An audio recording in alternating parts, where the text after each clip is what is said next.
What's going on, comic friends? It's Ryan the Colossus Collector with my co-host Dan from Dan's X-Men Comics on IG. Welcome to another episode of X-Men Collector Chat, and I'm happy to introduce our guest for this evening. It is Bruce from Up North Comics right here. What's going on, Bruce? Thanks for joining us tonight. Thanks for having me, guys. I really appreciate it. Happy to have you. So before we jump into things, our discussion, just want to say what's up to our friends in the chat. Yep. For whatever reason, the first comment that happened yesterday isn't even showing up on the StreamYard here.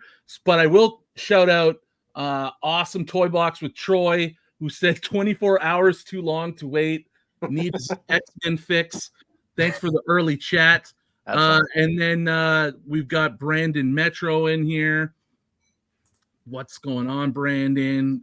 Our friend John from John's Comics with Kids. How's it going, John? Yo. And we've got Lizzie in a tizzy. Good evening. Nice. Thanks for joining us. Eric from Side Quest. What's going on, Eric? What's up, Eric? Got the next gen collector, or should I say Aiden.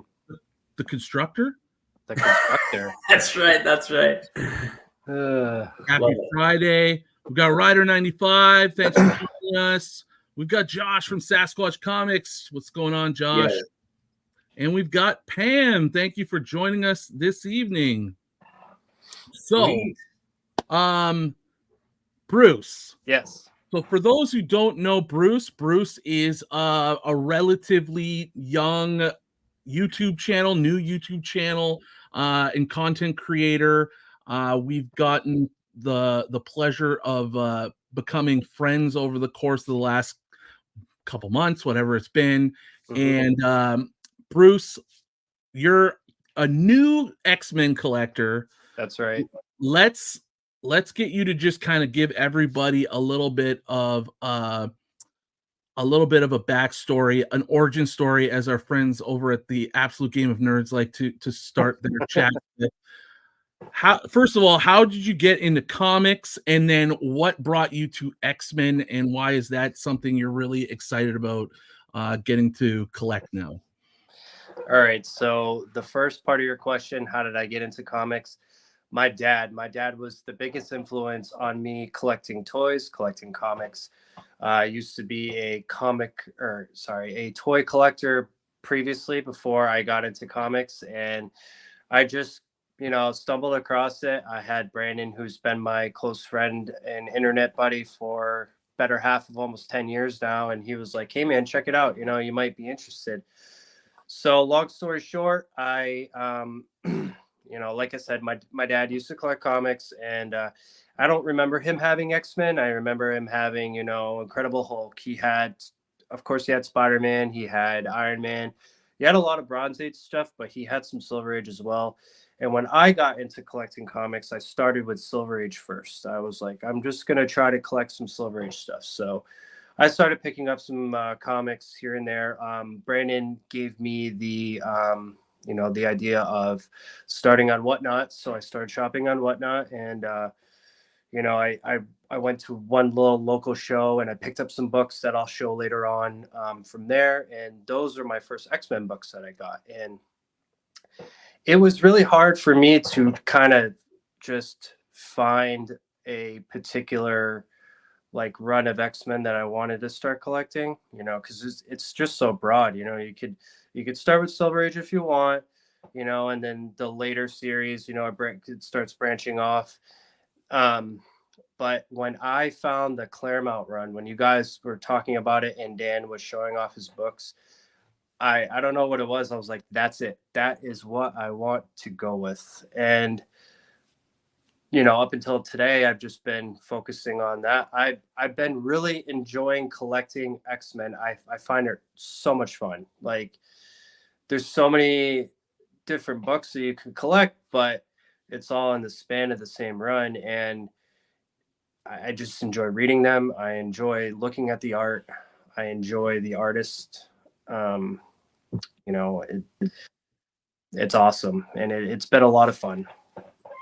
So it was just on a whim that you saw some pictures, just like when Ryan made his fraud video. He saw a picture of a comic from Steppo. I always want to say Stucco when I say his name. Steppo.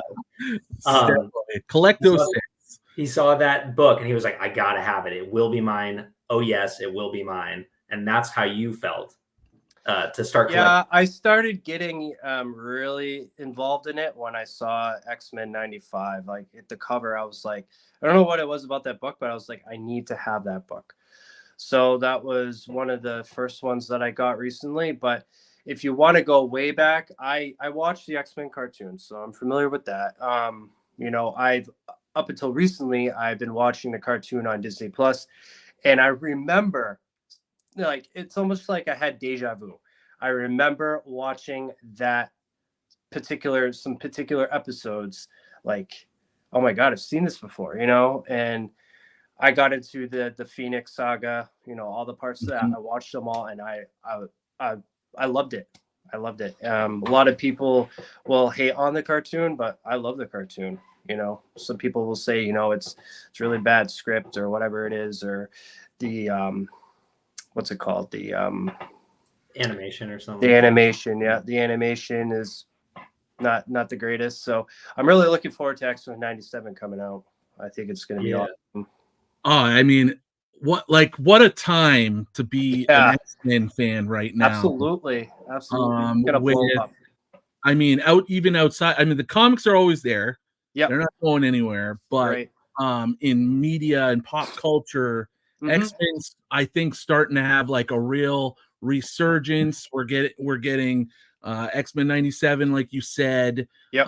And I mean, we've had the access to the entire library of the original animated series on Disney Plus for a couple of years now, and now Deadpool's bringing Wolverine back, and we know Marvel's MCU's going in that direction.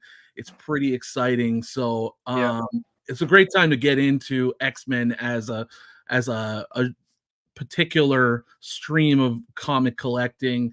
And to be honest, you know, like the X-Men got really hyped up during the comic boom, and it could, you know, come back up as the movies and stuff start coming on. But this is a great time because, you know, that has kind of subsided. Prices on books are at a really good place right now. And it's I'm excited for you as much as I'm excited for me, because I'm in the midst of it too. I couldn't agree with you more. And you know, it's funny, a lot of people who seem to get into X-Men now or in recent years that I've talked to, a lot of them go Claremont run. Yeah. That seems to be the most popular, and I mean, obviously for obvious reasons, it seems to be the entry point. A lot of people get into collecting the books, but man, it snowballs from there. Yeah, it does. And it did for me, because I stopped at Claremont, and then I was like, I need more. Right. I take a look at the Silver Age books, the Silver Age X-Men books. Like, let's throw out Mike's X-Men 1, for example. Okay. I don't want you guys to hate me or think any negative in me, but when I see that book, I feel nothing. So for me to want it, I'm right there with you, because as much as like I can appreciate the X-Men title in the Silver Age, for me, I don't find the stories interesting. It's not fun to read for me. I more just enjoy it for like the origins of the characters. And other than that, like X-Men 1, I don't really plan to ever own it, and I'm okay with that totally. Like, I would rather have a high grade giant size X-Men, you know, 94, you know, things like that, because that is the run that means the most to me. Yeah, and I get that, and to be honest, like, I don't collect the Silver Age for the stories per se. I will eventually get into them and read them because I would just want the knowledge. But for me, it's like it's where it started, and I'm kind of a history buff, even just outside of comics and stuff. Like having that where it all started is like kind of like that's. I'm also kind of a bit of a anything goes completist. So like as soon as I get into something, I'll just spread and like want more and more and more. Right. Yeah. Man, yeah, that is the challenge. To have the first X-Men book ever. Yeah. That's really cool. This is where my love truly started. It's not necessarily the book I love, but it's where it all began is pretty cool. And I that's why I want it. That's why I want the Silver Age. And I have an appreciation for the art. I love the Kirby era on it, and yeah, it's just that's totally legit, right? Totally legitimate reason. Like I would love to own it too. And you're right. Like it's not that I'm not collecting them because I wouldn't want to read them, because you can read them, you know, any way you want. Right. You don't have to own the book to love it or to read it. Right. But yeah, we all have our own, you know, collecting goals. And like Eric from SideQuest Comics mentioned, like you can expand so much X-Men, collect so many different types. Our friend Travis from Comics Limited, you know, he's a modern comic reader and loves the X-Men. He's picking up all the new stuff and so our friend John Comics or Sasquatch Comics, same thing. He's got the whole run, you know, and they're big readers, right? And like I know John's Comics with Kids too, same thing. He's a big time reader. He's into the modern stuff. I want to get there, but like there's just so much old stuff I need to read that like it's hard to prioritize going over to the modern runs. Like, but I want to get there. I want to read it all. Yeah. You're gonna get caught up for sure. You know what I mean? Like you're just gonna get yourself down in a deep rabbit hole, and you know, you like you said, you wanna finish what you're on now. You don't want to get too far ahead of yourself. You want to kind of read the older books and collect the older books, and then maybe you'll. And that's what I love about this hobby is it's so diverse. And I mean, you're a comic collector. Dan's a comic collector. I'm a comic collector. Even if we're collecting 3 different kinds of things, we still can relate in many ways to the same thing. You know what I mean? For sure. I was just talking about this with you guys about how Council of X, we have the group of folks that are keeping up with the modern reading. There's folks who are really interested in all the Marvel movies. And then there's, you know, others who maybe just collect because they know they love X-Men and they just love to collect comics. So that's where they fell into that. You got it. Yeah. Absolutely. That's why I love what we're doing with the council, is because we have such an eclectic like group of fans of X-Men that have different perspectives and stuff. So it makes for good conversation. And it's nice to have people who have like an idea of what's going on currently, where things are going. It kind of just can help those who aren't necessarily reading that, gives them a little bit of context about what's going on with X-Men. And it's and I believe if you are a comic book collector, you absolutely need to have X-Men on that list. 100%. Couldn't agree with you more. You do. But everybody's got the thing they like, and you know, if you're not an X-Men collector, it's all good. You know, yeah, I'm not going to hate you for it, but you're definitely missing out if you're not. We appreciate you watching, anyways. Please don't unsubscribe. Speaking of subscribing, please subscribe to our friend Bruce. John just mentioned in the comments. Let's get him to 100 tonight. That'd be awesome. That would be fantastic. Awesome. We've got 10 people watching currently. I'm one of them. I have it here. So some crossover. 11. We got 11. So nice. If you're not subscribed to Bruce, Up North Comics, do so tonight. You can also follow him at up.northcomics on Instagram as well if you want to reach out to him, say what's up. And you can, of course, follow myself or Dan on IG if you're not already as well.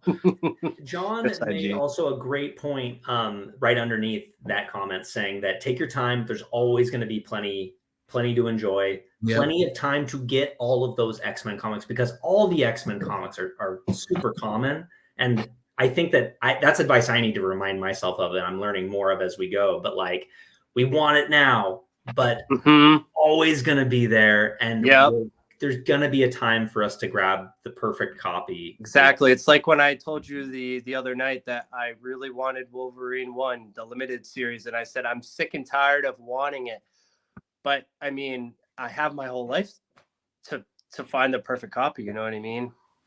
Absolutely. But it's like you want it now and you want to appreciate it now, and then later on you'll upgrade. And that is also the greatest thing about comic book collecting is you could just at any time, switch directions or, change your goals up, or you can upgrade your books, It's fun. My problem right now is I'm taking too much time. Like I do need to speed up my reading a little bit more. Like I'm just not reading enough right now. And I gotta like carve out more time to do it. Cause I get it. Yeah. The thing I want to do more often, but I end up watching too much YouTube. Me too. Comic book community YouTube is like I like reading at night. Like so I hop into bed, take an omnibus with me, and just read an issue or two before falling asleep. Problem is I end up staying up till like 2 a.m. watching YouTube, and then at 2 a.m. it's like, do I really want to read an issue of X-Men right now? I do, but I also same with me, Ryan. I'm on the same wavelength as you. And if you're trying to catch up, you're never going to catch up at this pace, especially with all of the new X titles coming out. Simultaneously, right? And the shows coming on, it's just like, I think I can somewhat catch up. There's going to be errors that I'm gonna probably skip. But like I'm close to the Jim Lee era, or like Jim Lee starting on X-Men, not quite Jim Lee like starting Adjective X-Men. I'm still an omnibus away from that. And then once I'm done that run, that Jim Lee era, I might jump to I don't know, I might jump into Krakoa, or I might go straight to Astonishing X-Men, because everybody's telling me how Astonishing X-Men is just so good. But then other people say new X-Men is really good too, and that came before Astonishing, so I don't know.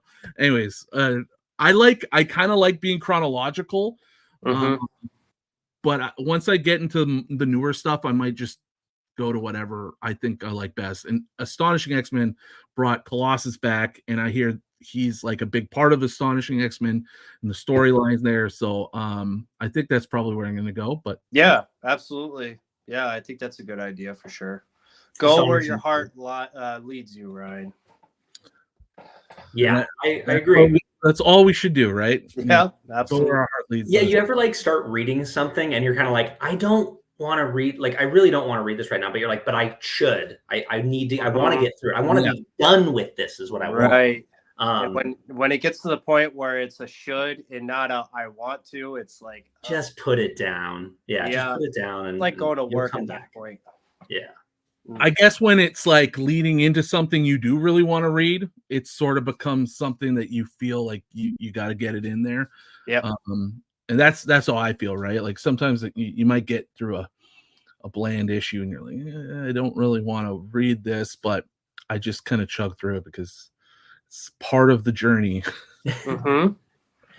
Absolutely. I would love to have, I like this idea of things that you're struggling with, because I love to commiserate about collecting and things. And I would love for that to like become a segment of like, what are your regrets and things that you struggle with when it comes to collecting? Because we all got them, and it's fun to hear like different people's tips to overcoming some of those hurdles, especially like those mental hurdles that kind of keep us from getting what we actually want. For example, like the simplest example I can think of is if there's always a big key that you've always wanted and you can never afford it, because, for example, maybe you have a large pull list or something, and, you need to, and those you don't have as much passion for or something. And, different ways that we can help each other achieve those types of goals that we're looking forward to. Yeah, absolutely. Well, Mike from Lunch Money Comics, if you don't know who Mike from Lunch Money Comics is, I'm surprised you're here. Right. But if you don't, Living check under out a rock. his channel. And he just got an X-Men 1. And he just released his video today about his unboxing videos, unveiling of it. And he also told the story of how he got there, right? And it was a great example what you were just talking about, Dan. Like he doesn't just buy that big book, like he worked for it through, you know, all the hunting he does, and then finding something out there that could basically become essentially his X-Men 1. And you know, there's lots of different ways to get to where you want to go, right? It's just a matter of what you're willing to put into it, what you're willing to sacrifice, right? So and a little bit of luck. And a little bit of luck. Well, sure. Like, but where does, you know, it's the luck comes from the consistency of doing what he does, right? Trying. Put in his time for sure. Yeah. You put up a shot, you know, and you're I mean, only gonna make the shots you take, right? Like that. I mean, look, not everybody is like he lives in an advantageous area of the US where he can do a lot of hunting. Yep. And he's got the ability to spend that much time doing it. So, and not everybody has that. So then you got to find other ways, right? You gotta save a little money, or you gotta do a side hustle, or you gotta buy books and flip and try and build your way up to a pot big enough to get you to that book, right? But it's possible, right? It's just you just that's what I'm doing right now. Like I really want Hulk 181. I want that to be my grail book that I acquire for this year. I already got, you know, ASM 50 behind me. That was another big one, but this one is a little bit bigger than that, and it's going to take some time to get there. So what I'm doing is I'm trying to put as much money as I can in a separate account, and later this summer make that a goal to purchase it. So what I do in the summer is I'll pick up some overtime, or I like to wash cars for people, you know, inside and out. So that's a little bit of extra money. So when I have that book finally and I'm looking at it, I remember how much extra time I put in, you know, to acquiring it. So it makes it a little bit more meaningful. For sure. Yeah. Yeah. I mean, I think a lot of the people we interact with in the community, they like when they can have a story attached to a book. And that story doesn't need to be like, oh, I found it behind a false wall in a old abandoned, you know, like it, or you know, like it doesn't have to be cool. Right. Story could be about a little bit of the build up, the struggle to get there, you know. It doesn't always have to be a fairy tale. I love hearing stories of what people traded for a bigger book, like not only what they traded, but how did they meet the person who had the trade? How did that all go down? That's really inspiring to me. That's good content right there. Oh, absolutely. Lizzie and a Tizzy, I feel like every time they speak, it's dropping knowledge bombs, because they had said, like, let the book find you. I know that's like kind of an overused phrase, but how many times have you bought a comic, or like a lot or whatever, what you think is like a really good deal, it's a comic book you've always wanted, then you don't have any money, and then all of a sudden you see a listing that you were like I cannot pass on this one, but now I have no money. You know, when you wait around, eventually, especially in X-Men, there's so many, they will come to us. I can't take that advice for some reason. I always keep opening my wallet, you know, but I believe that it's the right advice to take. Yeah, it is. Before it gets buried, I want to just bring this one up. We got a fan of your t-shirt, Dan. It's a nice shirt. I'm wearing the wrong one. Thank you so much. It's all good. Check it. Yeah. This is the splash page from. Yes, I was just looking X-Men at that 107. Yeah, I have that one with me tonight. In fact, oh, you're gonna spoil mine. We're just so everybody knows, you know, as usual, we brought books today. We decided let's bring some of our favorite splash pages. Oh boy, from X-Men. So I didn't know we were doing that. I didn't know we were doing that either. That's cool. You can show whatever you got, and then we can show. I can open them up. That's cool. All good. Nah. Yeah, no pressure there. Yeah, we brought up real quick. Word. Well, why don't we just? Great. I've been flipping toys like crazy this year to finish off my Claremont run, and now only 3 left to go. It works. Totally. Sweet. Totally. Pam, what 3 are you looking for still? Let us know. Yeah, let us know. I've been thinking about it too. Like up to this point, like I really don't let the hobby fund the hobby, and I keep thinking about like how can I start to implement that at least a little bit, like supplement a little bit. Yeah, so I'm working on thoughts on how to do that. I have a lot of books that I could sell. It's just a matter of actually selling them. It takes time. Yeah. And that getting the momentum ball rolling for selling is really tough. You know, like I've noticed that when I do start posting, you really can get into the flow of being like, you take this picture, you take that picture, you know exactly what you're doing through posting them. But man, to get it all ready for that, it's a hassle for sure. It's a lot of work. It is. Ooh, you know, this definitely includes some network. And you'll have the 100 to 544. 102. I love that issue. I love that one. So at the castle with the Juggernaut and Black Tom. I only have one copy of that. Otherwise, I would have tried to help you out with that. Oh, speaking of Black Tom, guys, you're gonna be proud of me. Finally saw Deadpool 2. Yeah. Okay. Nice. It's pretty good. Now you got pretty good. That's good. That's good. So may I please come back to the council? You were never. I know. I've had my card revoked. Now at least you know what we're talking about. If we're talking about the previous Deadpool movies. That brings me to a question I want to ask before we start showing off some books. What are your thoughts on the Wolverine versus Deadpool movie coming out? What are my thoughts? I mean, I got so many thoughts. Do we have 3 hours? No, I don't want to get a little bit. Just touch on it into that. But I mean, for one, it's like other than Terrificon, it's like the event of the year for me. Okay.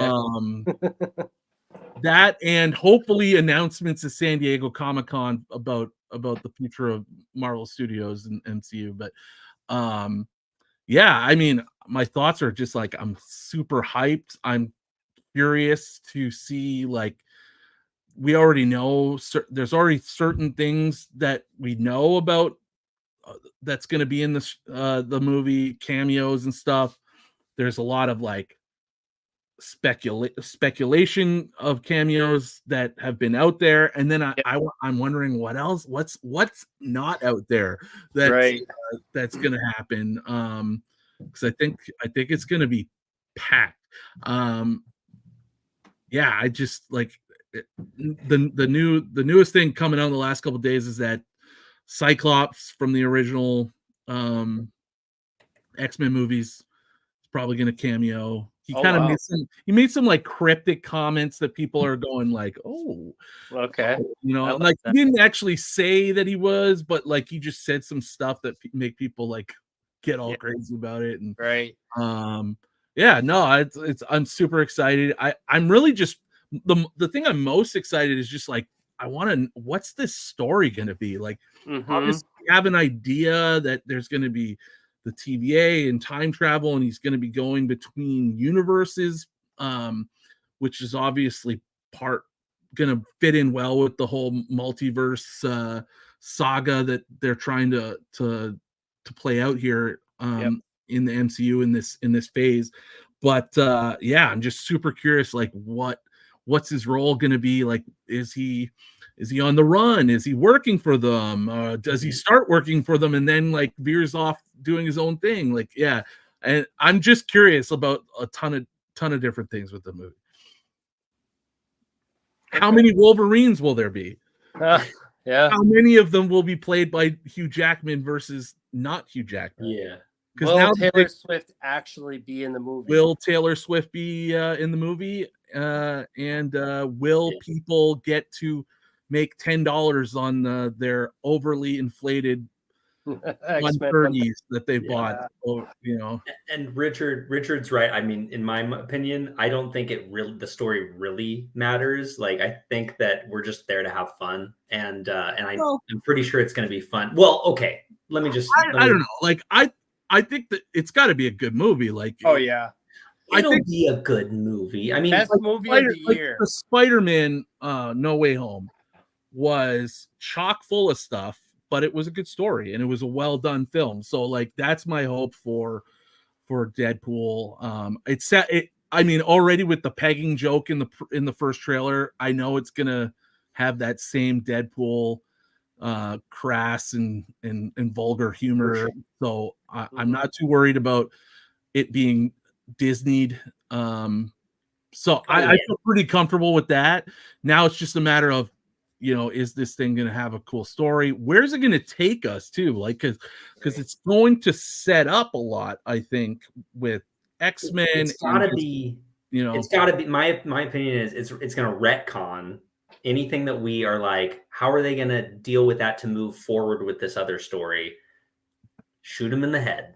Just shoot him in the head, and like that's how you explain it. Because we all know that like a lot of the storytelling, like we describe how things are fixed, retconned in comics, and it's just like the most wildest thing you could ever dream of, like the explanation for how the powers work, how somebody ended up not dying. And with Deadpool and the tone of those types of movies, you can get away with anything and just look at the screen and be like, we're just gonna do this, okay? Deal with it. Yeah. And that's fine. For me, that's fine for me. I don't need everything wrapped up in a bow. I'm here to have fun. I say bring it, and we can't lose. That's how I feel about it. Yeah. I think it's gonna be like Dan said. It's gonna be one of those movies that's really fun, but I feel like something big is gonna happen. Oh, I agree. I think so too. I think it'll be the biggest movie of the year. It is the only Marvel movie of the year. I know. Do you mean out of all movies? I agree. Yeah, but I mean, just like in general, the biggest movie of the year altogether. Yeah. I don't see anything topping it. Twisters is going to be the biggest. No, I'm just kidding. Don't knock on Twisters, man. I like that movie. I'm actually excited about that. That was a big movie for me when I was younger. Absolutely. Yeah, I'm excited about that. But yeah, no, it's going to be great. I can't wait to go and see it. It's going to be fantastic. I want to ask the chat something real quick about like the spec on Dazzler, for example, because like we all want, our comics to go up in value or whatever, but like, do we want Dazzler to be in there and for the price to go up even more, let's just say, so that we can sell them? Like, wouldn't that be the point for us to have a higher valued comic? Because I mean, yeah. I mean, question. I only have one, so like I have no skin in the game on it. I don't really care if she's in it or not. I think it's fun. I think it makes sense.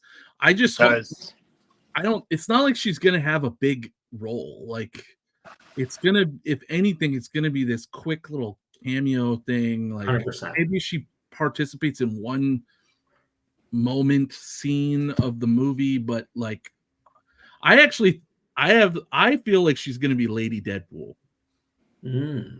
Okay. Yeah. I think everybody's gonna be like totally thrown off, and she's gonna end up being like a cameo Lady Deadpool. But we'll see. Maybe that'll be the big thing that happens. It seems like, I mean, like we have a no is what I'm hearing. And so then in that regard, it would be something more like, hey, Dazzler was in it, the book is still hyped, and then I can pull it off and like post it on Instagram and be like, suck it. Like I got one, right? I guess that would be the point, right? Which is also very valid and cool. I have a feeling it's going to be Mephisto all over again. Which is, the rumors were rampant that Mephisto was going to be in Scarlet Witch or WandaVision. But isn't Mephisto? It's gonna be Sacha Baron Cohen or whatever, right? I thought that was like legitimately like news. That's the rumor, but I also know that they're kind of moving around. They're moving away a little bit from some of that stuff they had planned early on. So I honestly don't know if that's ever going to happen or not. I have one too. It's in my box, so I'm not pulling it. Hey Dan, mine's a pen. Suck it. Damn it.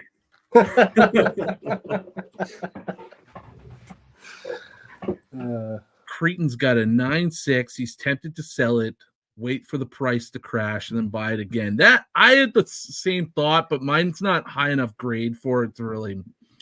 I sold my 7. It was a raw copy, but I sold my like very fine copy, and I probably undersold it because I was like this. I valued it around like $100 or something. Listed it at like 120. Sold instantly. Realized like, just go ahead and sell it? There's plenty of copies out there for you. I'm sitting on Mr. Sinister, as you know. Oh yeah. Oh yes, you are. How many copies of 221 do you have? When Mr. Sinister comes along and like John Hamm or somebody is gonna play Mr. Sinister, how about that for a cast? John Hamm, Mad Men. I would say him or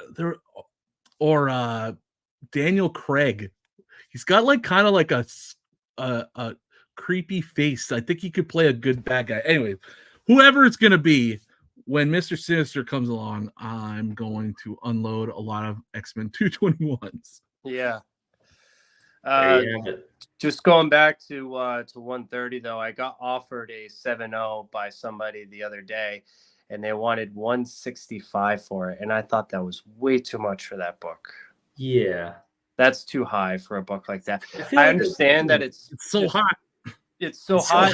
Yeah, super hyped up, but I mean, come on, guys. You're paying the hot hype price for sure. Yeah. And I do think that like graded versions are still selling for like a premium. So I could see like 160 for that. But yeah, I'd hold on. Buy a 130 at the end of the year this year. And it'll be nice and low. I plan to pick up another copy. Right at the time of the year when comics go low. That's kind of a general thing. Like December, January, February, over the last few years has been the best time to buy comic books.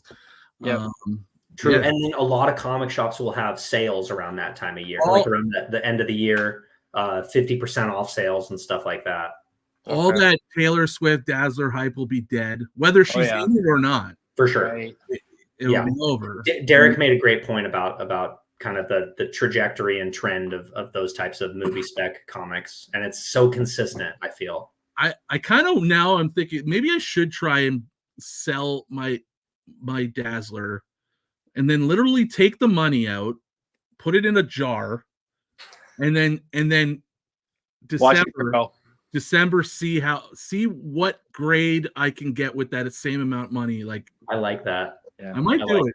But aren't you going to feel a little naked with it? I might feel a little naked because it will incomplete my Claremont runs for a little bit, but whatever. But it's a good little project. We'll test run. Oh, I imagine if you did sell it, you would feel a little bit extra FOMO without it, because that was the experience I had when I sold, or rather, I pulled my X-Men 98 out of my box because it's like a 3, and I was like, that doesn't belong with the rest of them, and moved it out. And when I'm flipping through and I don't see that 98, I'm like, it kind of drives me nuts a little bit. And so today I just bought a 98, and it's probably maybe a little lower grade than I wanted, but I wanted it, right? What's the grade? Love 98. It was listed as a 5. He said a light crease across the back cover, but you can't see it at all. So I'm guessing it doesn't break color.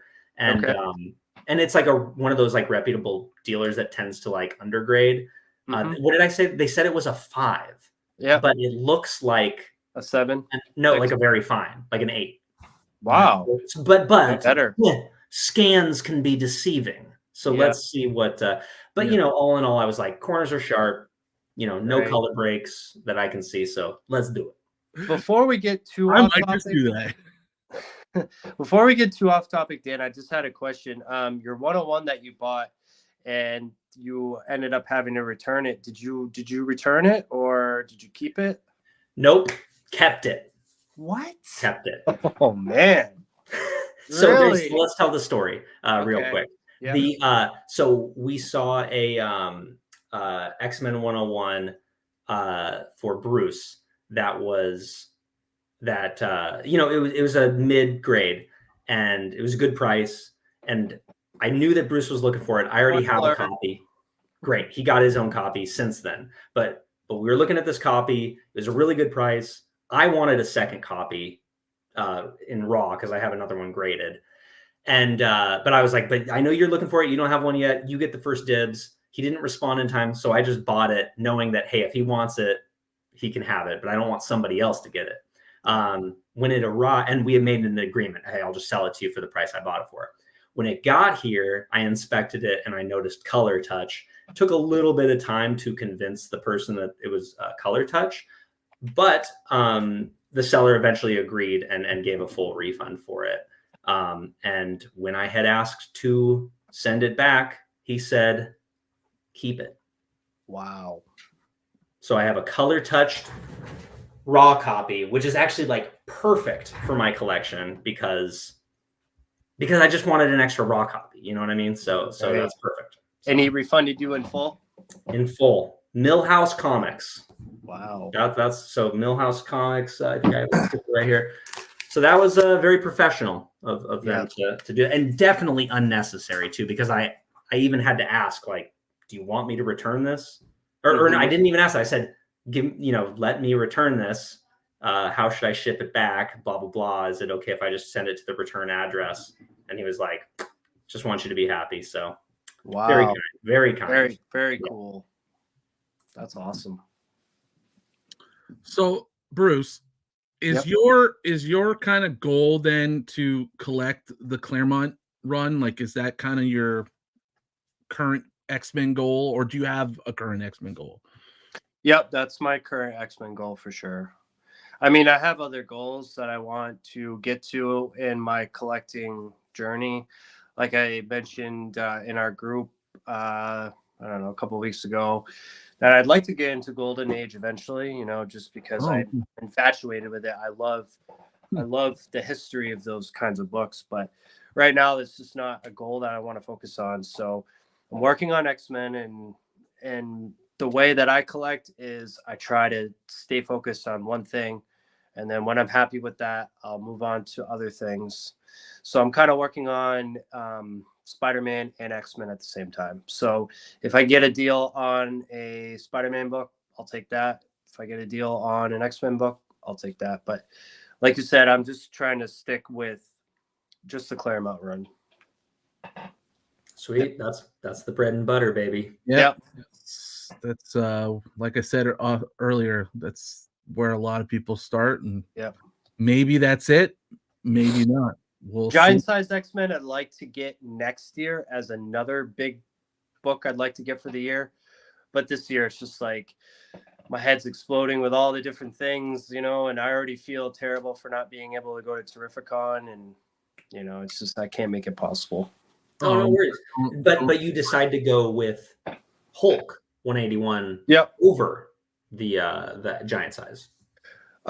Yes, just because Wolverine is definitely one, if not my favorite character. Yeah, that makes sense. So yeah, and I when I got started collecting, my first year was just like really, I mean, it was a lot of different stuff because I'm a Marvel collector, right? But and that's still kind of my direction overall. But like this year, I've obviously like really brought it down in terms of volume and how much I'm spending because I'm trying to really focus.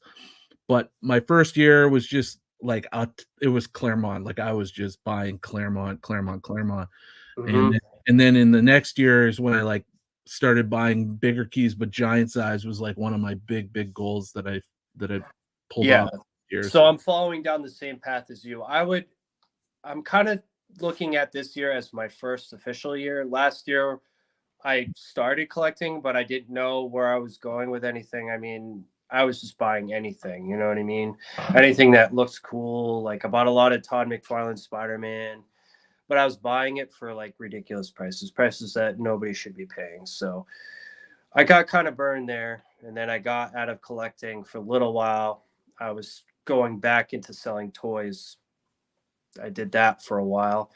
And Brandon had sent me a book in the mail and I saw it and I was just like, I need to start getting back into comics. And that's where I fell in love with it again. And I started picking up more books and I met you guys and I started, posting on my YouTube and I'm not looking back now. Down the rabbit hole we go. Yeah. And I think we all get burned. We've all caught bricks, we've all, and there's probably books in our collections that we don't even know are color touched or have an issue with it, a page missing or something. Yep. It's just the nature of it. And like, you're right. Like I've gotten out of collecting too, because I got screwed and it just felt so dirty and I didn't trust anybody, like it's especially like in this, in our market, with comic books, all unregulated. There's a lot of funny business, and hence the importance of all of us, getting each other's backs and helping each other to, to avoid those types of and things. now I have you guys to reference, you know what I mean? 100% for sure. Definitely a big blessing to have other like-minded friends that you can rely on, look out for you, help you with collecting goals, send you links to books and you go and buy them, and it's really awesome to have you too as a reference that I can actually send comic book links to, because my wife, every time I send comic book links to her, she's not interested. So I'm so happy to have you there. Yeah, I do want to tell a story about Whatnot though, if that's okay. Please do. Okay. So like I said, when I first started collecting, I was on Whatnot and I was following the wrong sellers. And, they have those sellers that will do dollar auctions, like Robot Monster Island does it fantastic. If you are on Whatnot, you're not following Robot Monster Island, I don't know what you're doing in your life. It's like not knowing who Lunch Money Comics is. But anyways, I was just following the wrong ones, and they actually had this book in their Buy It Now.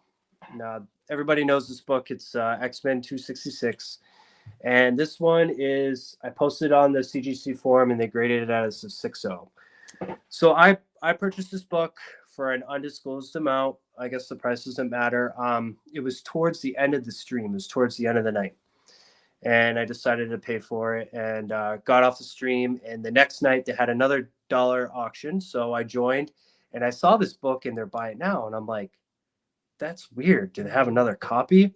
I'm looking at it and I knew what a direct and newsstand was at the time. So I'm like, and it's a newsstand. So that's kind of weird.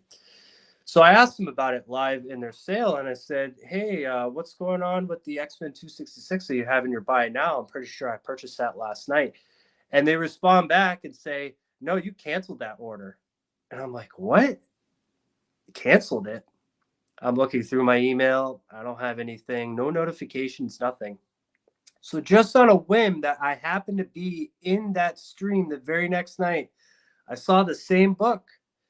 Had I known, it would have never been sent to me. There was no paper trail. There was no email. There was no nothing saying that order was canceled. It was just prepared for package. I know you guys have bought from Whatnot before, so you have to you scroll down to purchases and it says preparing for package. It was just stuck on that. It never said canceled. So I reached out to the guy and we battled back and forth. He said, sorry, it's out of my hands. I can't do anything about it. Sorry, it's out of my hands. It's Whatnot. I finally gave up on that and I joined another seller on Whatnot that I follow. It's Seeker's Eye Comics. They've been around for a while and I really enjoy their stuff. And I just brought it up randomly in the chat and he said, send me a private message and we'll talk about it. He actually made him call me and he told me what to do.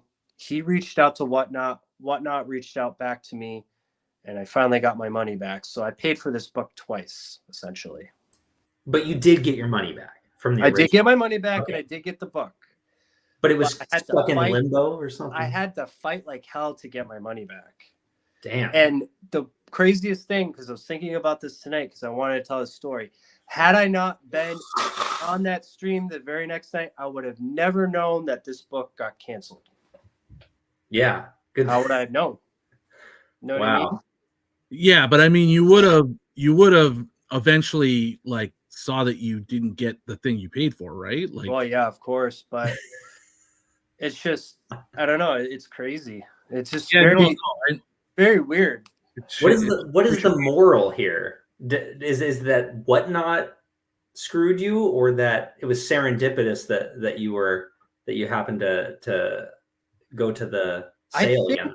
I think it was the mixture of both, to be honest, between the seller and Whatnot. The seller was just like, I don't want anything to do with it. It's not my problem.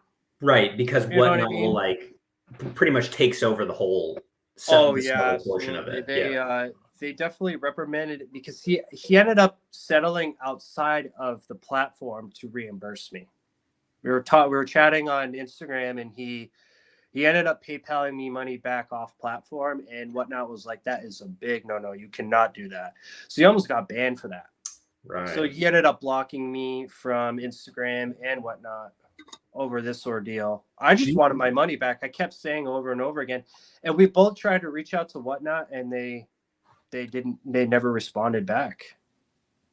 So Mike, this was like in the span of a week. Dude, you're gonna have to tell us who that was off air. Oh yeah, I will. Well, how many sellers have you guys dealt with that have been like pissed or roll their eyes basically at you asking for like another picture or tracking information or just like basic customer thing? Yeah. How many people are like, oh, you want to see a picture of the back cover? I mean, I'm holding this book up right now, right? I don't have the perfect light, and I'm saying $200. It's a 6.0. Any dollar start. And somebody asked me, "Hey, do you mind taking it out of the bag?" And I'm like, "No, man, it's a 6.0. Like, what? It's the first gambit." Or there could be anything wrong with it to bring it down to a 6. Right, like, and they don't want to do it. I don't understand it. That to me is very shady. Yeah, I think like anywhere, but definitely on Whatnot. Like you got to find the ones that are the good ones, right? Like there's bad sellers on there. I've had bad experiences on there. Nothing really with them not sending me or not getting the books themselves, but like definitely I bought books that were said to be a grade and were not as good as graded. And I mean, I give a little human error at times there, but I've had like pretty big gaps that it's like, okay. And then like, just like awful people. Like I did a whole video on a guy that just was like berating people because we were getting books at prices he didn't like, and like how that's somehow our fault that we're not paying up. He's putting them, like, give me a break. Anyways, we could go on and on about that's another rabbit hole. you gotta find the good ones, right? Yep. Same thing on Instagram, eBay, whatever, wherever you're buying, find sellers that you trust, and totally. And Richard, there's as many good sellers out there for sure. 100%. Most interactions I've had on whether it's eBay, Instagram, live in shops, like most folks are absolutely great sellers. I would say that's true. Yeah. Just similar to like maybe like YouTube comments or any type of comment in real life, like bad negative moments. Yeah, there's bad apples are magnified. You just really have to do your due diligence and look into these things. Read the reviews, watch a couple streams before you ever buy anything, because Whatnot's return policy is a little messy. Like, it's not just like eBay where I get this book in the mail and I'm saying this isn't a 6.0, this is a 4.0, and I send it back. I'm not happy with it, and I get my money back from eBay. It's not like that on Whatnot. Yeah, I'm not sure I would. I don't know what the policy is, but I'm not sure I trust it as Yeah, as it's a lot different. I don't really know what the return policy is, or even if they have one. I know that they do. Whatnot likes to settle things on their own, and like I said, their communication, to me, in my opinion, was terrible. How long ago was that? Just out of curiosity. Oh, this was a while ago. This was probably around this time last year, but that process took 2 weeks. Yeah, that's not acceptable. You know what I mean? No, unfortunately, that's sometimes just nature of the beast. You run into that stuff, yeah. Yeah, absolutely. But glad it all, worked out. Okay, yep, I got the buck, so I'm happy. Important. Yeah. Well, we could show comics. I could tell my naive story of me purchasing on Whatnot too. Like, why not? I mean, all right, I do want to get into some books, but yeah, tell the story. Well, I'll try to keep it brief. I have trouble doing that, but I'll give it my best shot. Basically, I was in the game. I was doing the Whatnot was new. I was watching the Comic Tom and the Gem Mint, and we were doing what was it? Whatnot Wednesday. Whatnot Wednesday. Right? Watching for 6 hours, or whatever. There's 150 people buying these books in this chat or this sale tonight. Bro, I would be working at 4:00 and entering giveaways or bidding on things. And so I never won anything, but I did win the first thing I ever got off Whatnot was a giveaway from Gem Mint. And I remember this. It was it was a statue I ended up selling for $11. I got because I didn't know how to price shipping. Anyway, so I felt bad. I was so naive that I thought, well, he knows that I've never actually bought from him. I need to show him that I'm actually a good customer. I will bid on this book that I do not want, but I know that I will underbid so that I won't win it. But he'll see my name and he'll think I'm a cool guy for bidding. So naive. And I bid and I won. It was a $90 comic, or it was a Why the Last Man omnibus. And he was like, oh, this is out of print. This is you can't find this. It retails at $150. I was like, oh, I'll put 90 in there, and won it. It's a great story. I've read it before. I didn't want it. And I my stomach sunk. I spent so long to save $100. I realized how much of a problem Whatnot is for me, or auctions in general, because I have such an addictive personality and it plays right into it. The way that you can just touch that dangerous yellow button and just dangerous. And so I kind of got to get out there. I've had the same issues, right? I got really into Whatnot off the top of my collecting career, and then I started to realize I'm buying a lot. I have so much stuff that's just why the friggin' hell did I buy this this lot?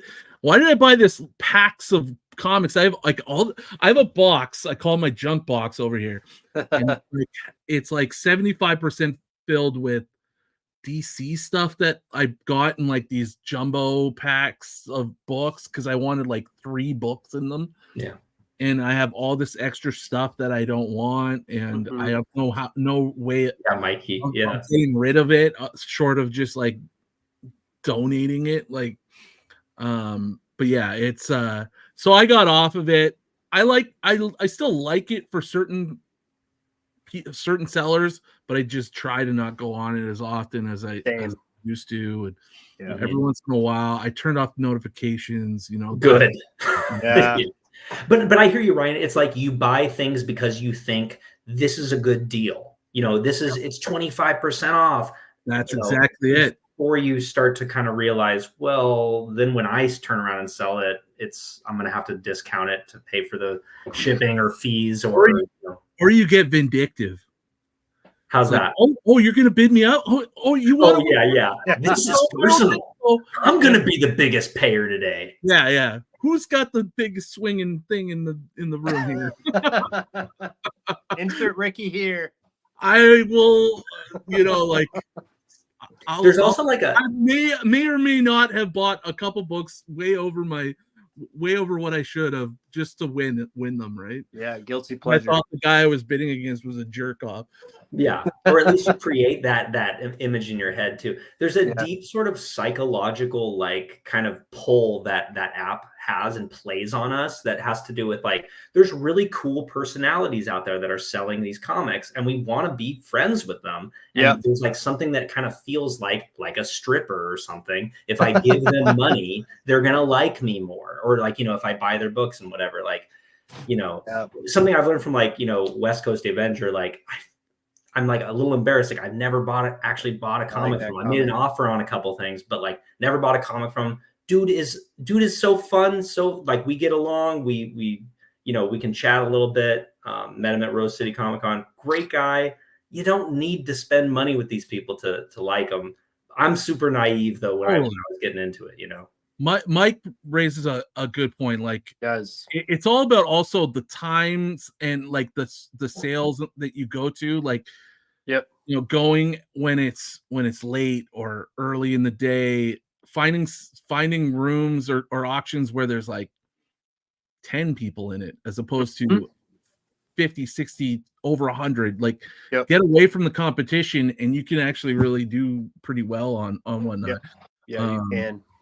But the problem is a lot of there's good sellers like Collectibles or even Robot Monster Island where they're great sellers, but now everybody knows what they're about and the books that they got, and there's just way more competition on those. Oh, absolutely. And they deserve it, right? Like good sellers deserve it. And I'm not saying I wouldn't go on there and buy still. For sure. You still get good deals, but it's those unheard of sometimes where you can really get good deals. Oh yeah. Yeah. It's almost like you're playing the lottery at that point. Like when you're joining a Whatnot stream that has 130 people, you're there just because you want to buy books. You don't care how much it costs. You know what I mean? You're there to hopefully strike a deal, but the chances of you doing that are pretty slim. So you're just there. You might see a book in their little thumbnail that you want, and you sit around. You might ask about it, like, "Hey, you're going to show off that book?" And then when it comes up and it gets a little bit above what you want to spend, you're like, "Nah, what's another $20? What's another $50? Yeah, it's over $200." It's the nature. Yeah. And if you're savvy, you can balance yourself. You're not susceptible to pressure and to give in like that. And you're patient. Having that variety of platforms to use to purchase from that's how you're going to get the best deal. You wait around, you check all these different sites to purchase from. Yeah. Give yourself a bigger pool to pull from. Right. Dig it. Yeah. All right. So we're talking about books. Let's show some books. So Dan, you and I went for Splash Pages. Bruce got a bunch of. You didn't? No, we went for. Here's what I thought. We were just going to show recent pickups. We're just going to show recent pickups. Okay. Well, I'm going to do whatever you want. I'm going to do whatever you want. I'm going to show Splash Pages. Your show. Because, screw you guys. Then let's just jump into some books. Bruce, why don't you kick it off and show a few books? Okay. Well, you guys already saw this book, the first appearance of Taylor Swift, Dazzler. You wanted to see my favorite splash page, so let's go ahead and crack it out. I just got done rebagging and boarding these books today, so I did not prepare, but...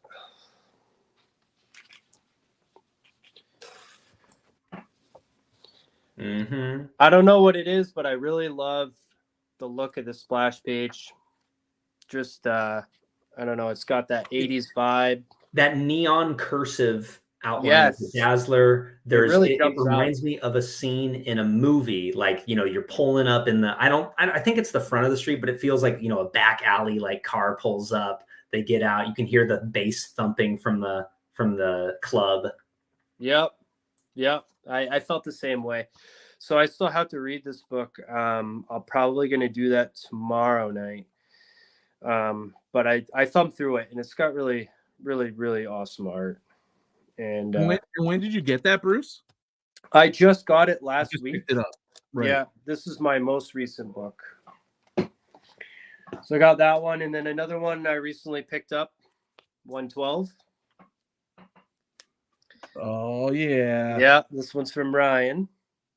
Really nice. I really like the cover. You got Wolverine, you got Magneto, you got Colossus, you got Storm. What more can you ask for, right? So I got that one, and then the biggest pickup that I had recently was 101, first appearance of the Phoenix. Not color touched? Yeah, hopefully it's not color touched. We don't know for certain yet, but what would you say that? What's that? Dan, I was just gonna say, Dan, would you say that's like the third biggest Claremont key? After Giant Size, well, Giant Size isn't Claremont, but it's not Claremont. Yeah, I consider it Claremont, and then 94. Yeah, I mean, I'd say it would be 94 and then 101. I think those are the two biggest Claremont keys. Yeah. Am I missing something there? That's right? I was just counting GSX just as like because. Oh right. Yeah, I wouldn't consider GSX a Claremont. Wait, I think he did do something. I think he did a little bit of work on it, but I consider it. He might not have been on it, but it's part of it's what starts the Claremont era. Right. So in my mind, I always think of it starts at GSX and then it goes from 94 to whenever you. Mikey says that 101 is the top. And I would say that it's the best. It's probably the best, generally overall, because the cover is so sick. And it's right as they're hitting the ground running with the great storytelling. I'm, not a huge fan of the 94 cover, but that one commands the value. That's the first Claremont and the new team in the title. Mm-hmm. That emerald green is beautiful. I mean, 98, the one with the buildings and the Sentinels there.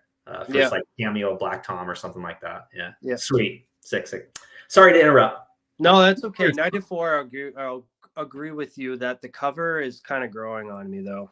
I really like that cover now. Some people don't like it. I love 94. I think 94 is an awesome cover. I didn't like the cover at first, but now it's really I'm starting to get into it. So these books are not recent purchases, but they are like I was saying, that flea market that I go to in the spring. I found these books for sale there for $5 a piece. So we got number 4. And then we got number 5. Favorite Jim Lee cover for me. Same. Yeah. So this is the first appearance of Maverick and second appearance and first cover appearance of Omega Red. Yes, sir. And then this one, sorry. And then this one is number 6. So I got that one as well. Love it. And this is the first appearance of Birdie. Absolutely love Jim Lee. Yeah. So this guy. Jim Lee's Psylocke. Jim Lee's everything. Yeah, you're right. Man. Jim Lee's biceps. So check out the condition on these books. I'm really upset that I did this, but it's $5, right? Yeah, $5 and awesome condition. Fantastic condition. The only thing is it's got a blunted corner because I was wearing a backpack that day. And when I bought the books, I put them in there. And at the end of the day, I brought them home and I was rebagging them. And I was like, that corner wasn't there before. Those are always the hardest defects to live with, are the ones that you. Oh, yeah. Yeah. You almost have to, when you're buying books, I feel like you almost have to just run them back out to your car, your vehicle, whatever. Bring them in bring like a hard case or something to put them in, because you don't want to take the risk of you damaging your books. Yeah. Good look, like a little. You can get these like plastic folio things from like your Staples or whatever, Office Depot, and just you can slide them into those. And just, you mean like a Trapper Keeper? No, they're like these little plastic. Yeah. They're like paper size like a file folder, like a plastic Yeah, file. Gotcha. And like you open them up and you can slide them in. Like a accordion style. Yeah. I was watching somebody last plastic night. ones too. Anyways, go to Staples and find something. You can find something. I was watching somebody last night on YouTube that had one of those, and he just like put the books out of there, and I was like, oh, that's cool. That would have been nice to have when I ruined my books.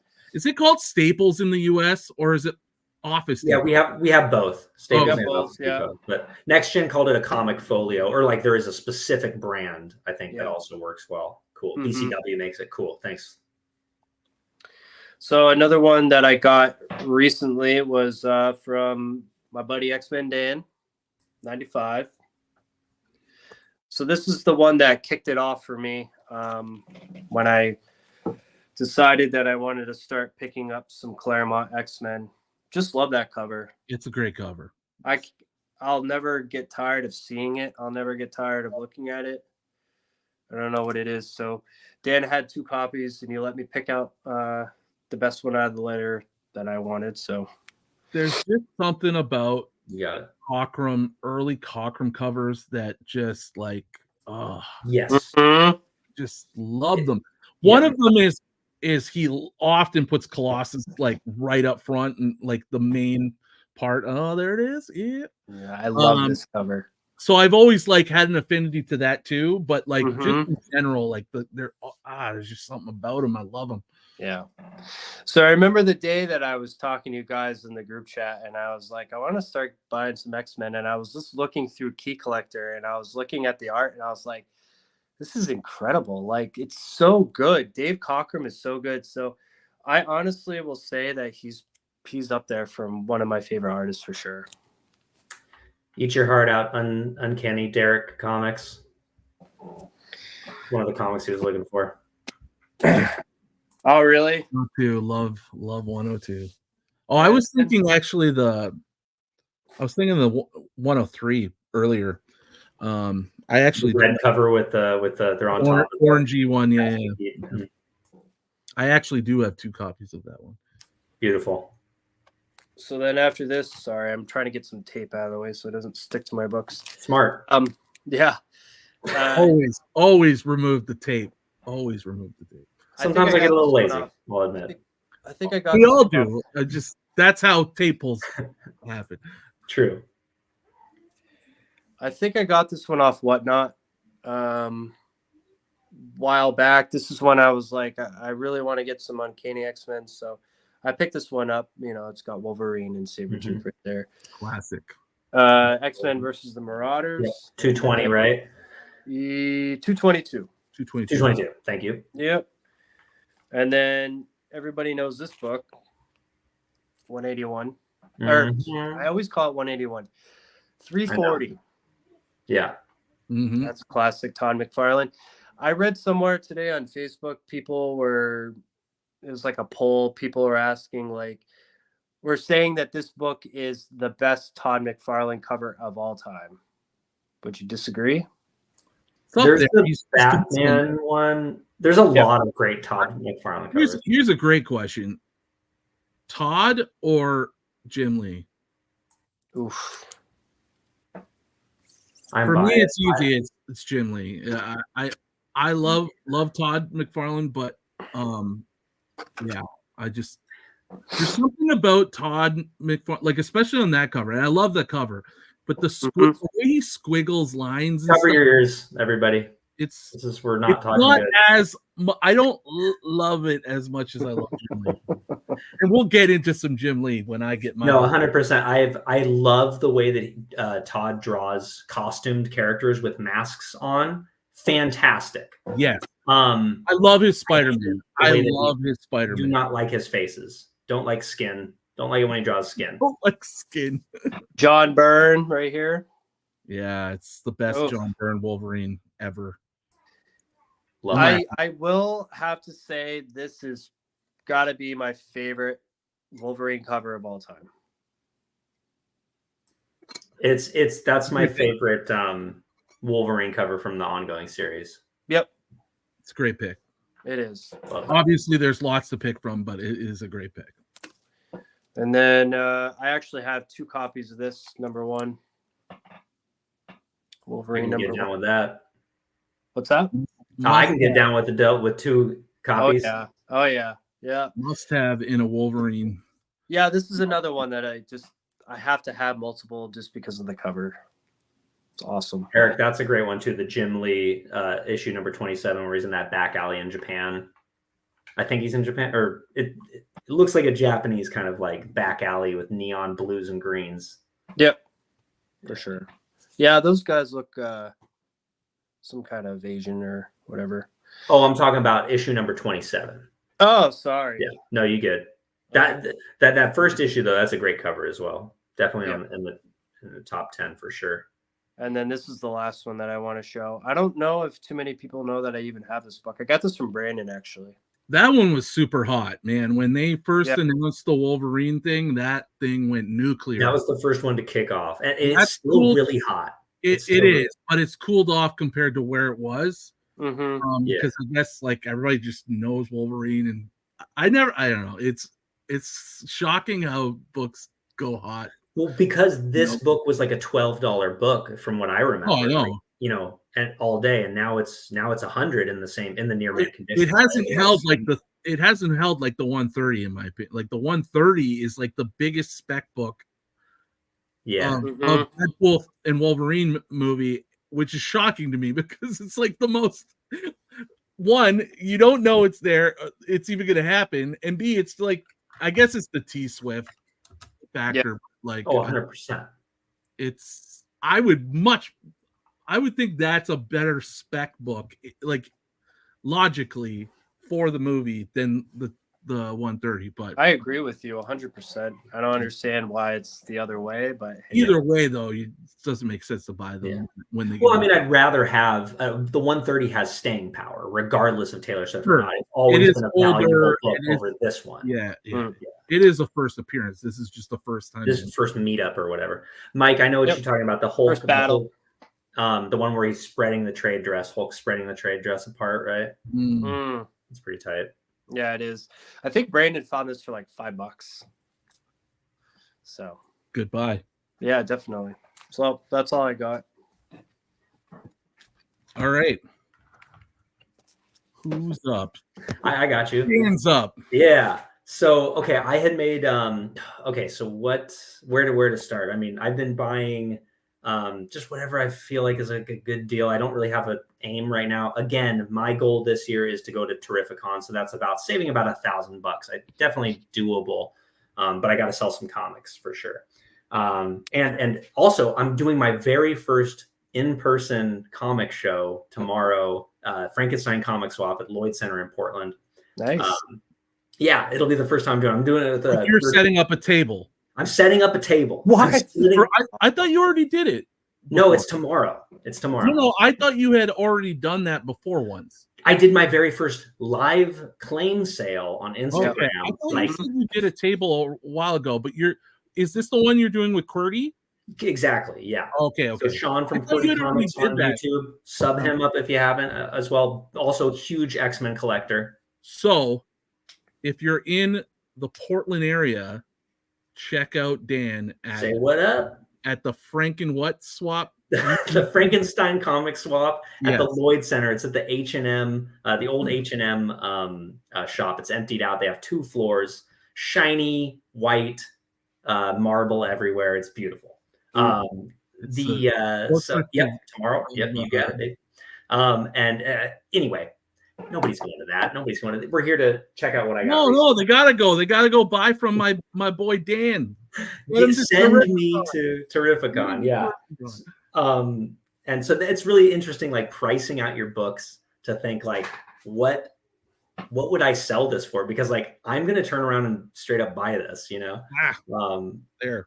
What do we got? You already got a customer, but not at the swap online. Yeah, I mean, hit me up. I'll hook it up. Okay, so recently, Mike from Lunch Money Comics somebody had reached out to Mike and saying, "Hey, we got I have all these like 130 Mark Jeweler comics," and he just sent them off to me. So I contacted the guy, and and he wanted to sell them all as a lot. He wanted there were like no name titles, except there were 5 X-Men comics. And eventually we got him to sell just the 5. I definitely paid the normal price. I did not get a deal. And then I realized afterwards, like, I did not let this come to me. Like, this was one of those things where I forced this deal to happen. I don't know if I regret it. I'm on the fence, but I think they're really cool. The reason why I might regret it is because I've been trying to get out of multiple copies and try to go toward single issues. Like just have the single issue, forget about duplicates. But then I also am like, well, that's my identity on Instagram is to hold up 2 comics, you know? Yeah, it is. So I don't know. I've been at a crossroads for my entire life. We're all in a midlife crisis right now, right? And so that's why I like to commiserate with all of you. One big long midlife crisis. So one of my favorite covers, and here we go again. Like, so the 12 pence, 35 cents. I always had those, and now I just picked up the Mark Jeweler as well. So that means now I have the trifecta, right? Like, do I gotta do this for the entire collection again? Maybe. Like, I don't want to, because I want the big books. I want the Hulk 181. I want the very fine copy of Giant Size X-Men. But if I'm gonna keep collecting forever and stuff, probably eventually I am gonna just get all these, right? So here we go again. Already got the pence, already got the US, and now we got the Mike Judas. And that's the thing. It's like I always thought it was silly to pay a premium for these variants. Such a naysayer, like don't go after the variants, just get a really high grade copy. That's all you need. Yeah. Well, I got egg on my face because you're gonna end up with all these variants, and then you're gonna go 9.8 across the board, every single one. Maybe. I mean, that's what everybody else is doing, right? So gotta prove it, right? Get them. And I don't have a pence for this yet, so that's one I gotta hunt down. But here's the thing: Canadian price variants. There's a Canadian price variant for this as well that goes 35 cents. That's one that I would be excited about getting, probably. It's like there's so many that I wouldn't be excited to pick up, and I don't want to buy things that I'm not going to be excited to pick up, right? This isn't a Mark Jewelers. Hold on. Oh my goodness, guys. So happy that I did this today, because I'm about to sell the other one that I put in there for like $50 or whatever. Hold on. Hold your horses. Let me just make sure that the other one is the Mark Jeweler. Oh, you know what? I love getting like really anxiety high and then realizing that there was no problem at all the whole time, because it was actually this other one. This is the so I was not going to sell the wrong one. And this is like the Mark Jeweler, like with the more matte kind of a finish, which I haven't seen before. Usually you see the gloss. That's it. I think I'm gonna keep this one.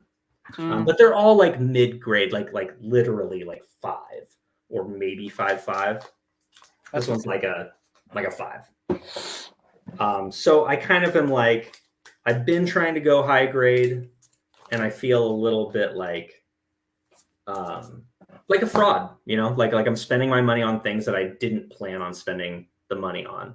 And it is really cool, and I recognize that I'm like so lucky and so fortunate to be in a position where I can just buy stupid shit for like $100 or $200 and like not be in a financial strain. And I'm like over here whining about it. Right. So they don't deserve to whine about it. I am such a lucky guy, and I recognize that. And so it's a wonderful hobby to be in.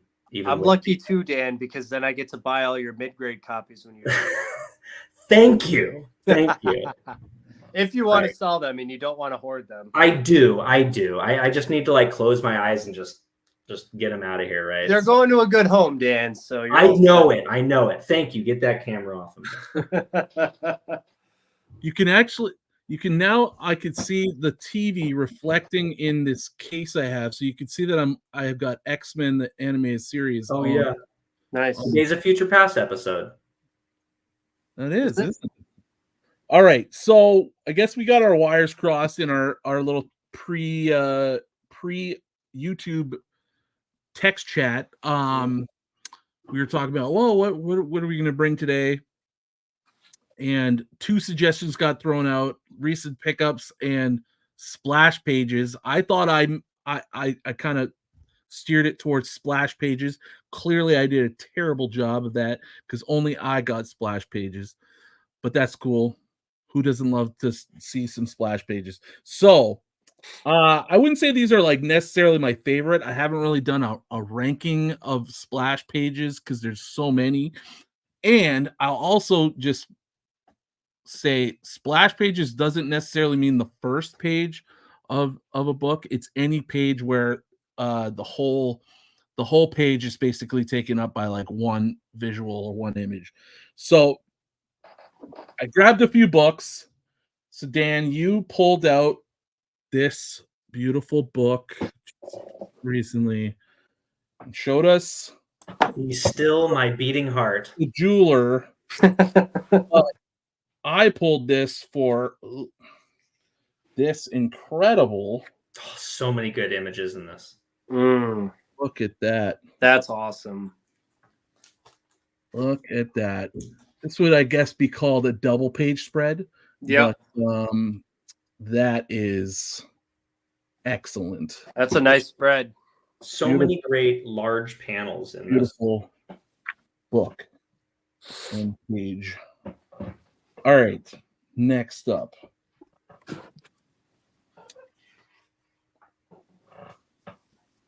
Got Uncanny X-Men 114. Look at that beautiful gloss. Yep. And I picked this one up for this opening splash page where Beast is rescuing Jean after their big battle with Magneto in his volcano base in Antarctica. I just love how this is who's this? Is this Cochran? This is Cochran, right? The interiors on 14, that's going to be John Byrne. Is it Byrne? It does not say. All right. I think it's Byrne, yeah. He took over on 108. I mean, but I know Cochran was doing covers for a while after. Yeah, it's kind of sometimes it's hard to remember who does and what. Perez did 112. In this area. Yeah, exactly. But yeah, this is just so cool. I love how Beast is like covered in snow and just awesome. Yeah, Mike, I'll make it to Canada and we will just be hanging, drinking beers in Ryan's basement for sure. Oh man, it'd be fun. Yeah, that would be fun.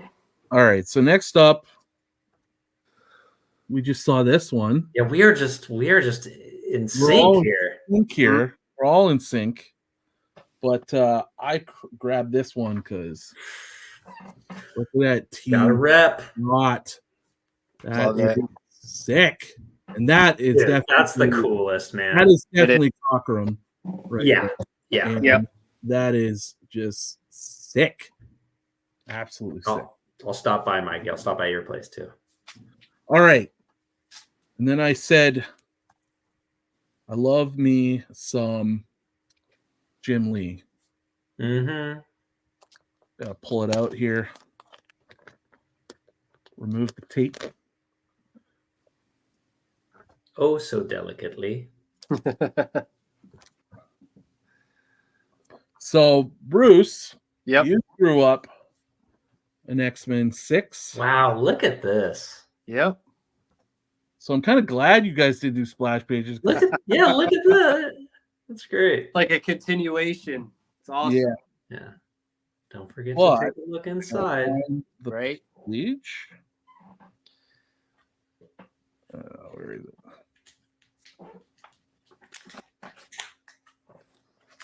Was this? Yeah. This goes well with the books you showed too, because Omega Red. Wait, that's not Jim Lee on the interiors, is it? Yeah, this is all Jim Lee. Huh. Love that overhead shot. I think that's what I picked out. Yeah. And finally, the last book. A book we've all, well, most people probably have it. If you are from our vintage and collect X-Men. Some may not even collect X-Men, but have this book. Mm-hmm. Yep. The very first Jim Lee X-Men 1, adjectiveless X-Men 1. And I have this for two reasons. First reason is obvious. Yes. The pool scene. Moise. Absolute iconic. Colossus thong. Showing off those metallic buns. Yeah, those buns, baby. Buns Wolverine's of steel. hair. Literal Right. buns of organic steel. All right. And then this page isn't necessarily a splash page. Just trying to find it. But this is, I love this. Yeah. Ooh, that reminds me of those Jim Lee cards where the one where they have Colossus on the front. I think that's like a similar pose. It's similar, but it's not quite this. But this, I absolutely, that is like my favorite Colossus, maybe ever. Right there. He nailed it. Yeah. Can you just pan over to? I want to see the Wolverine Psylocke image as well. Cool. But yeah, the Colossus is the. I mean, this book is chock full of like images that have been like swiped for in other Marvel comics. Magneto. That is nice. 8 million copies sold. Wow.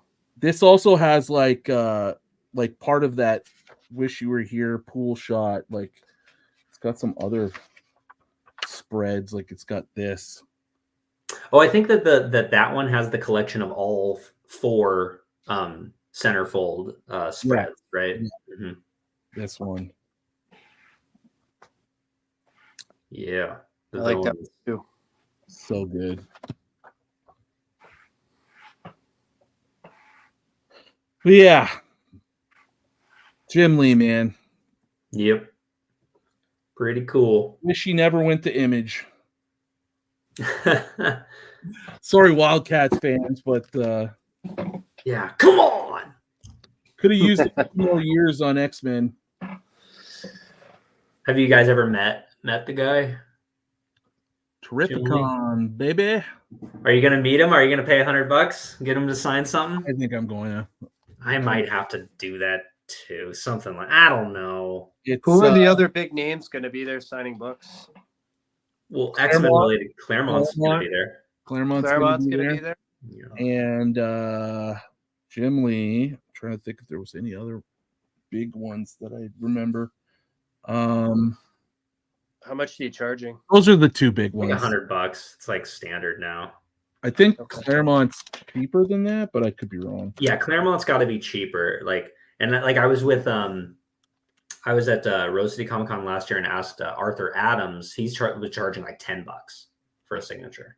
Wow. Art Adams, that's the other one. Yeah. Yeah. Will he be there too? Yeah. That dude's super chill, like super nice, super chill. CGC going to be there to authenticate it? Signature? I'm sure. Yeah. I'm pretty sure. And so throw another like $100 on that, right? Really? Yeah. So I mean, 70. Like, don't quote me on it, but yeah, you got to pay submission fee and the authentication service, right? That's so disgusting. Yeah. I mean, correct me if I'm wrong, Chad, but I think it's like 160, 150 all in, right? For that service. Have they announced Simonson? Walt Simonson. Because last year, I know both. I know Walt and Louise were both there. Oh yeah.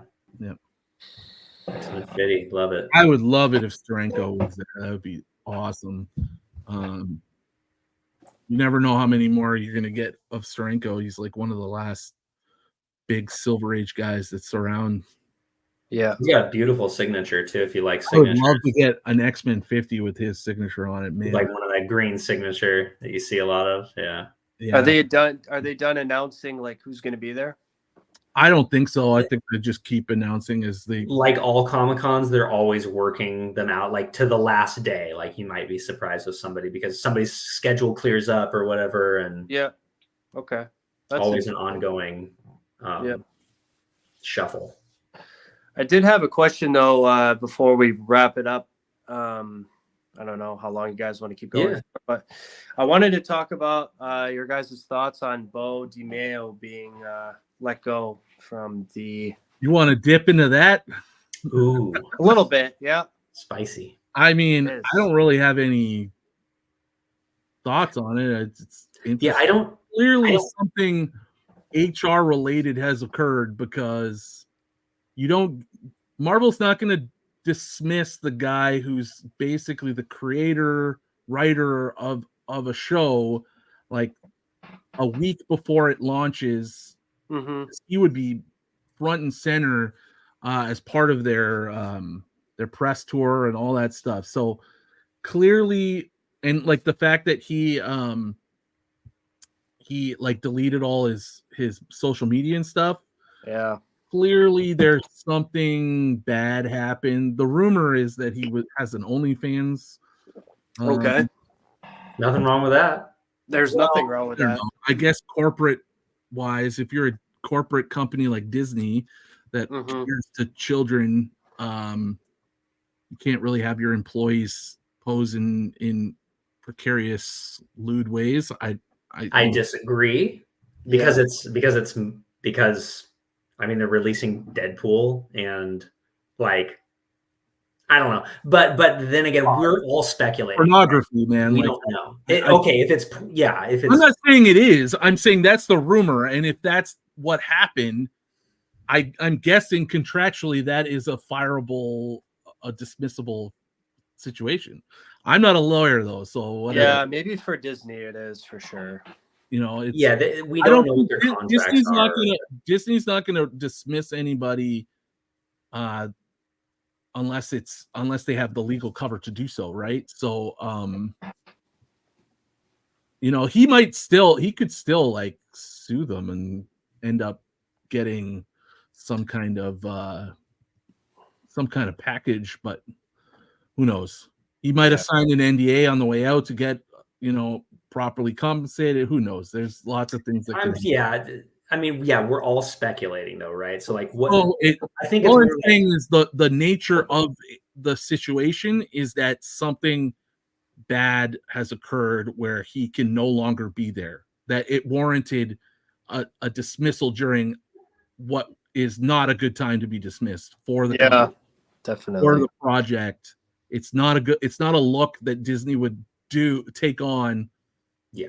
Unless it was like, oh shit, we need to cut all ties like now. Yeah. But like, what do I interpret your question as like, what are my feelings about like, is that going to affect the show's popularity, or do I think that it's, you know, do I think that it screws the whole, you know, the way that the show would go, or the perception that us fans would have for it? And I don't really know, because I didn't pay too much attention behind the scenes, I guess, the whole time. So I don't think it'll have any impact on it whatsoever, to be honest. It's not a one shot, right? Sorry? It's not a one shot, right?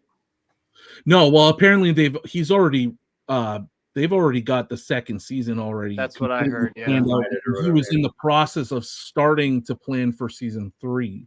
Okay. So it might, creatively affect season 3, but I think so. Yeah. Writers can be replaced. So he's the only one who could write X-Men. But I think it's negative press, but it's not like anybody who, outside of like the nerds that get into this stuff, like most people probably don't even know who he is. You know what I mean? Yeah. Like I don't know the writer on most shows I watch, right? So if I heard the writer got fired a week before Deadpool was coming out, I wouldn't care. You know what I mean? Like, yeah, the only reason why I care is because of, like we were talking about, the negative impact that it can have on season 3. That'd be the only thing. You know what I mean? Aside from that, I'm still gonna watch it. I'm still gonna think it's awesome. Animation takes so long to come out, anyways. They have more than enough time to, figure it out. Right. Absolutely. But hey, it's like tomorrow, right? Is that when it debuts? The 20th. 20th. All right. Yeah. And I'm against you, Ryan, in your thoughts with this. I don't like how it's coming out one episode a week. I would much rather binge it and then give it another. What's that? I'm the same. I wish I could binge. Oh, okay. Yeah. Then Bruce, for you, it doesn't come out for another 3 months. That's when you can. I guess I am kind of contradicting myself. I did say on the last live that it's kind of cool that it's coming out once a week, because binging animation isn't exactly what I usually would want to do. But now that I've seen some bits of it and the hype's getting, I'm starting to wish I could just binge it. I want to. It might be okay that it comes out once a week. I saw somebody say they wish that it was coming out Saturday mornings. Okay. Yeah. I like that. And I'm like, that's awesome. That would have been an awesome, just like fun little thing. Like that's came out at 9 a.m. on Saturday mornings. So, with your big bowl of sugary cereal. Yeah. I'd watch it with my son. I'm still gonna make him watch it, I think. I try to get him to watch like Amazing Spider-Man with friends and stuff like that. How old is he? He's 2. Yeah, he might not get it at 2, but no, Mikey's making me want to start getting signatures now. I'm not a signature guy, but I will do like a splash page or something. Sick, but yeah, as far as the show goes, I'm guessing that they're spacing it out because of them wanting to release certain information at a certain time. I mean, I don't want to get ahead of myself and and have an expectation of like some big reveal, but maybe it's possible that they're going to release information timely based on, the Deadpool release or whatever. I don't know. I just hate when shows do that. I just got to say, Mikey, I don't know what age range you're in, but we're all past the point where Saturday mornings we're hungover. We're on YouTube talking about nerdy stuff on a Friday night. So I don't think the hangover is as big of a deal for us anymore. But I miss those days. I miss those days. Well, what are you talking? Wait, I am more hungover now than ever. Like I'll drink 2 beers and I'll be just the next morning. All I'm saying is we're not really. Okay, we're in the same age. Yeah. Right now. The odd Saturday, odd Friday night, I get a little party, but not very often. Yeah, same. But we'll get in our footy pajamas and eat Captain Crunch together one of these days. That would be fun. Absolutely. That would be a fun live stream, like a watch party. You everybody gets on stream with a bowl of cereal. One of those freaking like nightcaps pajamas with the thing that hangs down, candlestick. The first episode of X-Men. Yeah. Oh man, that'd be fun. Could definitely talk about it. Yeah, I'm looking forward to talking about it. We'd have to do it next week though, and maybe one of the episodes later on. Next week we got Council on. Well, not actually next week. We're doing Council Monday, I think. based on the voting, there were more Mondays than Fridays. So, one more question. I know Ryan's answer to this question, so I want to ask Dan, your favorite X-Men character. I mean, it's Wolverine. Okay. Yeah, nothing exciting there. But I've always also liked Storm, Nightcrawler, and Colossus. Those are probably like the top 4 for me. Okay. Yeah. Same with me. Like my favorites are Colossus, Wolverine, yep. Nightcrawler, Storm. Okay, so we're all on the same boat with that. I'd probably put Rogue 5th. Oh yeah, the 5th is tough. Yeah. Yeah. I like Gambit too, but I just don't like, other than the series, I don't really have a lot of like Gambit. Yeah, like, do you classify Phoenix as being Jean Grey? Yeah. Or would you, like, yeah, she burns out so quickly. She does. I don't like how Jean plays Wolverine, man. Like, she does. Well, I'm interested to see what the chat put in your favorite characters in the chat too. Yeah, absolutely. That's fun. Yeah.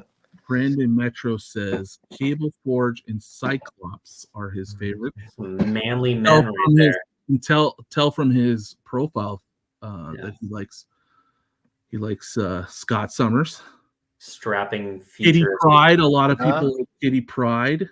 Okay. Dig it. Kitty Pryde, in the modern books really gets quite cool, but I haven't read those, so I don't have the same kind of kid. All I know of Kitty right now is the Claremont era. Yeah. And I mean, I like her, but I also don't like, I don't know. She's like a 15-year-old girl. Well, she is us, is the way that I always interpreted the Kitty Pryde during that era. It's like we're reading how we would be a member of the X-Men. See, Phoenix is above this. Psylocke. What about Jubilee? I never liked Jubilee. Again, the same sort of Kitty Pryde thing. She's kind of like the young tag along, but I also thought Jubilee's powers are kind of like lame. That she shoots fireworks from her. Like, and again, this is all from the cartoon, upbringing from the cartoon. She's like sparkles, like I don't know. It just never was my jam. Growing up as like a red-blooded young boy, I gravitated towards male characters generally. Yeah. But Storm was so badass that and her voice was awesome in the cartoon. And I think it's cool in a nerdy way. What? Jubilee? Yeah. Jubilee. Shooting fireworks from her. I think it is her own, but I'm like, I just don't see her effectiveness. And I think that's important though, to have characters, especially in the X-Men, that are underpowered because they rely on each other. What is their role? I guess that's my to screw things up for it.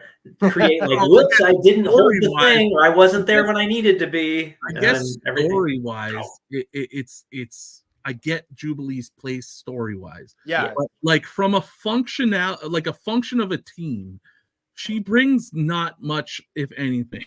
Yeah. So, at least something for the kids days, to relate to. Yeah, well, you're not picking her in basketball, but No. Yeah. But I'm gonna pick the Colossus story, it works. Wolverine. What about your favorite X-Men book in your collection? I already know Ryan's answer to this question, so come on, Dan. Oh man, I mean, it's really tough. Are you talking about X-Men title? Yeah, just X-Men. Giant-sized X-Men. I mean, it's because it's like it's just a perfect story. It's an origin. It's they fight a beast, they win. Or like they fight what is it, the island, gosh, I'm blanking. Yes, thank you. And I mean, it's just a perfect story. So that's the answer. But I mean, gosh, I think the better question is what's your favorite X-Men issue outside of the big keys? In which case my answer would be 122, which is the Trial of Colossus. Yeah. In the Danger Room. Yeah. Love that Colossus cover. It's not necessarily story. That's a different question, but that as far as just like cover and issue, like I really love that book. That's a really hard question for me to answer too, because gosh, there's so many non-keys that I really like. But 115 is something I normally gravitate to because Sauron's probably my favorite character. I mean, my favorite villain. And Sauron's your favorite villain? Yeah. That's awesome. It's just so not what he's a freaking dinosaur. He's got mind control, energy sucking, and it's like he doesn't want to do it. Dark Horse. Dr. Lycos, like he's like, I'm sorry, and then afterwards the X-Men like always trust him, like, he was just under the spell, you know. And he had the best voice in the cartoon. Sauron. Yeah, I'm always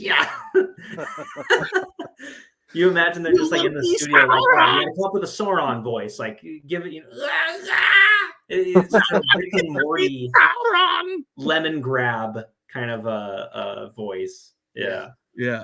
I also liked in the going back to the cartoon voices. There was this other little like lizard frog guy in the Savage Land who had this like weird like techie effect to his voice.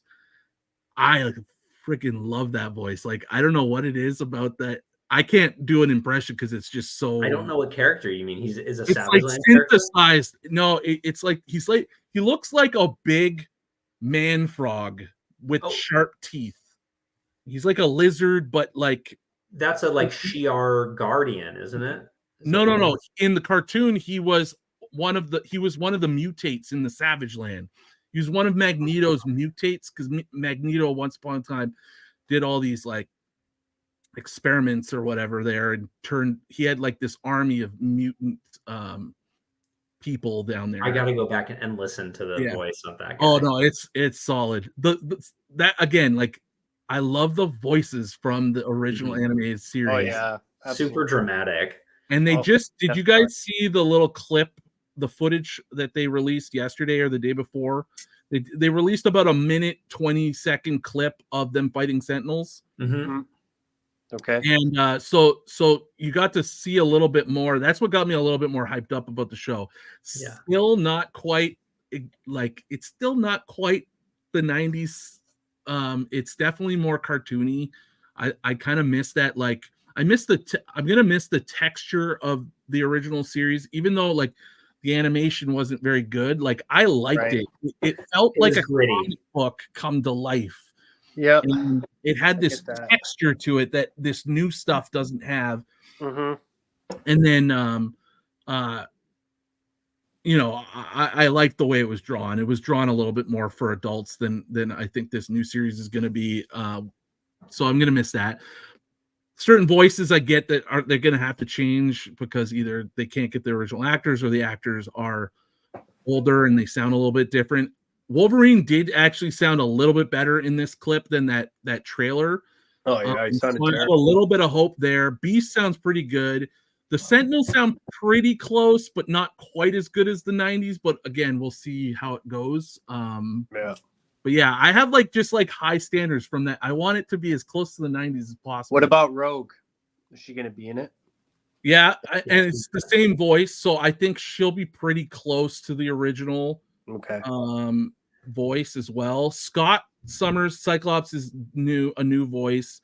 I think Gambit's got a new voice, but again, they're trying to be pretty close. But I think there will be a little bit of a change to those guys.